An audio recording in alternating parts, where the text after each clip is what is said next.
Before I begin the video, I'd like to give a shout out to one of my favourite YouTubers, Batman March, aka Matthew Toffolo, as I like to think he is one of the people who inspired me to start making YouTube videos under the guise of the Obsesstuvian 95 way back in 2012, and some of his videos have inspired me to making this particular video. So if you haven't already, subscribe to him, as his channel has some awesome content, and if you're a Doctor Who fan, then you will love it. Right, now on with the video. As some of you will probably know, I've collected the odd Doctor Who action figure here and there. Collected most of them in my youth. It was a great time to be a Doctor Who fan. But imagine a time that there were no Doctor Who action figures made by Character Options. Who remembers Dapol? It was through the wonders of the internet that I found out about these. Back in the day, these were the guys responsible for making action figures based on Doctor Who. Dapol are still around now. They make model railways, so if you're into your railways, then this is the place to go. They have their own website. The year is 1988. Dapol were given the go-ahead by the BBC to produce the figures based off Doctor Who, which was celebrating its 25th anniversary. The first Doctor Who figure, released by Dapol, was of the 7th Doctor, played by Sylvester McCoy. He was the Doctor at the time of release, and good lord, that likeness is awful. The scale of these figures were around 3 3/4 inches, so the likeness was never going to be perfect, but holy cow, this looks horrible. In comparison to the Character Options version, this looks appalling. His smile looks like something out of your worst nightmares. Ignoring the face though, you can identify which character this is by looking at what he's wearing. He wears his cream jacket with his question mark pullover underneath, and he carries his umbrella, which, depending on which version of this figure you owned, always struggled to fit in his hands. I'm sorry, but isn't the whole point of the umbrella to hold it so you can use it? As an accessory, it was way too big for this figure. As I touched upon, multiple versions of this figure was released, with the odd revision here and there. There was a brown jacket version based off season 26, and other releases were included in sets that contained multiple characters. Next up was Melanie Bush. I'll say straight off the bat, this looks horrible. Looks nothing at all like Bonnie Langford. Two versions of this were released. We had one in the pink blouse, based on Time on the Rani, and one in the blue blouse, based off Paradise Towers, but minus the polka dots. Despite the inaccuracies, this filled in the role of the Doctor's companion, although by the time this was first released, Mel had already left the show, and Ace was now the companion. Not the first companion I would have released, but whatever, it did the job. The next figure to get released was the first monster. Appropriately, as the first two figures were based off the 7th Doctor's era, it was only right that the third figure would be a Tetrap. Now, I'll be honest, so far this is easily the best. Dapol tended to do better with the Doctor Who monsters than the humanoid characters. It actually looks like a Tetrap. It had attached or detached leather and vinyl wings depending on which variant you got. As an action figure from the late 1980s, this was really cool, and it was one of the few figures which never got made by Character Options for their own line of the Doctor Who figures. The fourth figure to get released was Canine. Through the years, Dapol released many versions of Canine in different ways, whether it be single-carded or in special sets to celebrate the show. The most infamous of the Canines to get released by Dapol was the green one. When was he ever green in Doctor Who? Luckily, this was soon amended in subsequent releases. Ignoring the huge blunder with the colouring, like the Tetrap, Canine is a decent representation of what was in the programme. Fully functioning ones even had a waggly tail. I wonder how much that dog was in the window. I'm sure this would have been popular with fans of Canine. However, there was a huge blunder that Dapol made with this figure, and this would prove to be a consistency with the Doctor Who figures. Canine is huge, And when you put him alongside Sylvester McCoy's figure, it's just ridiculous. I know McCoy is the shortest Doctor, but this is taking the piss. Given the figure got released over and over again in different colours, Dapol couldn't be arsed changing the size of him. Oh well, you can't win them all. The next figure, or set piece, was the TARDIS. It's a blue box. Like Canine, this was released over and over again in different ways. Some even came with jelly babies, some had gold lettering, some came with signatures from actors. Looking at the TARDIS, it seems like it was based on the prop which was used in the later years of the classic series, which makes complete sense. What was cool about this was it had electronic lights and sound effects, just like some of the character options ones do. I think this would have been brilliant for kids to have. The next figure to get released was the Master, based off Roger Delgado's portrayal. At first glance, I know who this is meant to be. He's dressed in black, he looks rather shiny, his hair and beard is also black but with grey streaks. The face doesn't look like him though, it looks like something out of Thunderbirds. Having said that though, so far I'd say that this was the best humanoid figure we had out of the line. A good sign of things to come perhaps. Keeping in the theme of the Third Doctor villains, next up was the Sea Devils, and I've got to say this looks really good as well. It looks like a Sea Devil. It has a heat ray, the ridiculous netting that they wore in the story. It was one of the best Doctor Who figures that Dapol ever did. And now onto the Daleks. My god, there are so many of these that got released, right up to when Dapol lost the Doctor Who license in 2002. There were your white and gold ones from Remembrance of the Daleks, your grey ones, gold ones, and even red ones. As the line went on, some of them were released with glitter all over them. Christ knows why. What were they thinking? Looking at these Daleks now, they are nothing special at all, considering that much better ones in toy form have been made ever since. These would have done the job back then though, so fair play to Dapol for making as many as they could, even if a few of those variants never ever appeared in Doctor Who. Following the initial Dalek releases, we had the first of 2 Cybermen releases, and what the hell is this monstrosity? Well, this is a step down. Is this meant to be based on the ones from Earthshock? It's hard for me to say that this is good, considering we've had far superior Cybermen figures which have been released ever since.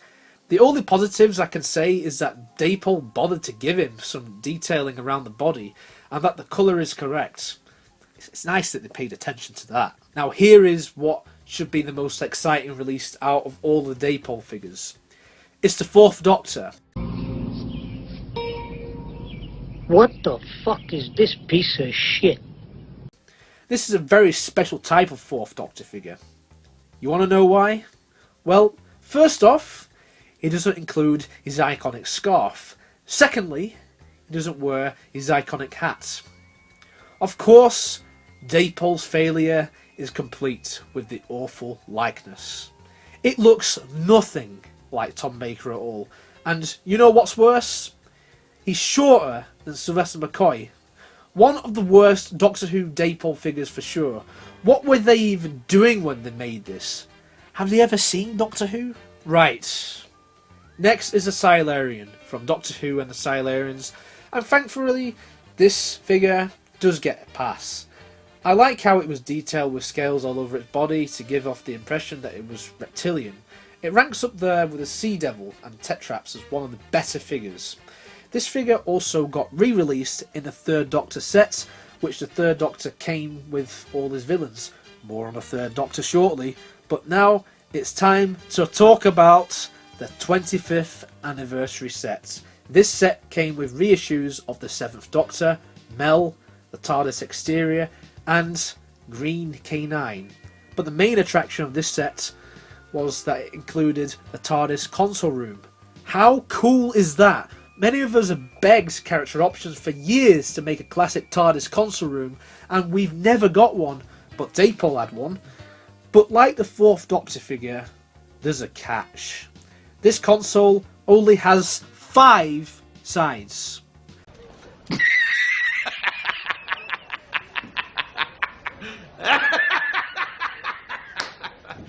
So again, this goes from being one of the most exciting pieces of merch to being one of the most shittest releases ever in Doctor Who history.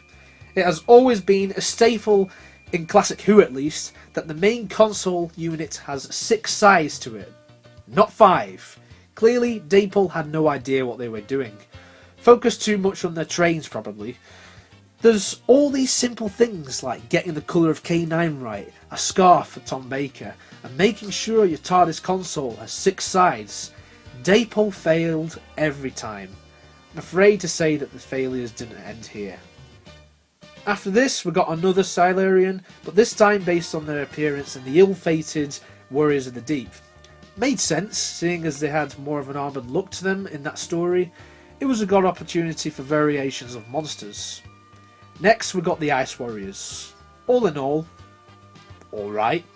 Nothing exceptional, but alright. Oh yeah, he came with a gun as well.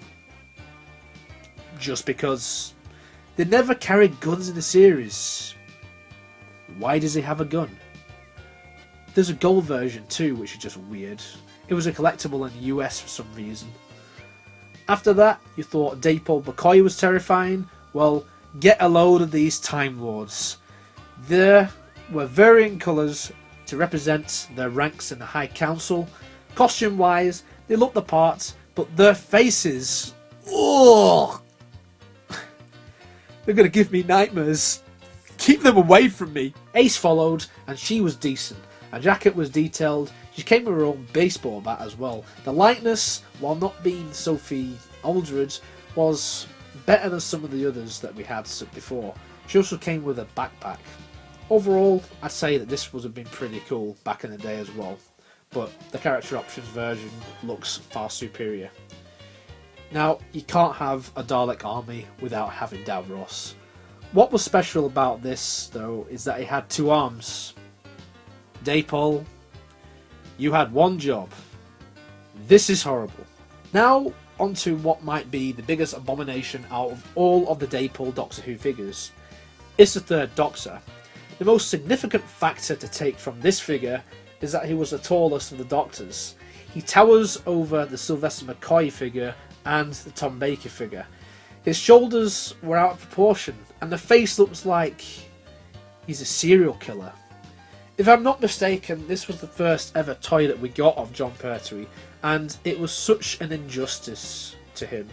Thank God character made a way better version all those years later. After this, we had some odd looking Sontarans. Some were your standard warriors, whereas others were Sontaran captains. I don't believe it was specified which particular Sontarans they actually were. They look a little bit like Stike and Val from the 2 Doctors, but I could be wrong. Overall, these look pretty average. The most unexpected figure to get released was the Melkur. This was alright. It had a weird texture to it to make it feel like it was made out of stone, so overall, it was alright. As we reached the 2000s, Dapol started a cost-cutting exercise. From now on, the Doctor Who figures were no longer articulated, and they focused more on the detail of their characters. This proved to be a step in the right direction. The first figure to get this treatment was a Cyberman based on their appearances in the Moonbase and the Tomb of the Cybermen.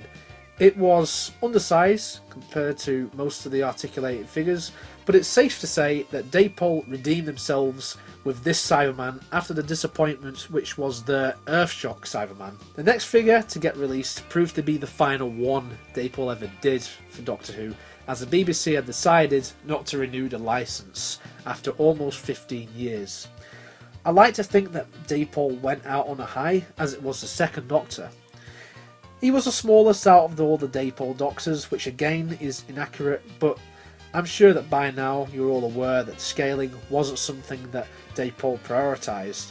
The likeness is easily the best likeness we got out of any human character in the line. It was instantly recognisable as Patrick Troughton. Not perfect, but compared to the abominations which preceded it, this made for a nice swan song. There were plans for more Doctor Who figures to follow the release of the Second Doctor. Prototypes were made of the First Doctor and a Yeti. It's a shame that we never got these released, but someone out there has the prototypes. We were even going to get a Whomobile. How cool would that have been? Hopefully it would have been better than the TARDIS playset. So there you have it. That was a brief history lesson on the Dapol years of Doctor Who action figures. I never grew up with these, so I won't be as attached to these as some of you may be, but these were a thing back in the day. As negative as I've sounded during this retrospective, for what it's worth, I find it really fascinating what Doctor Who figures were like before the heyday in the late 2000s with the character options line. I had fun researching the Dapol figures, and I hope you had fun watching this. Thank you for watching, and for more Doctor Who content, stay tuned right here by subscribing, hit that bell so you will not miss a thing. Until next time, cheerio.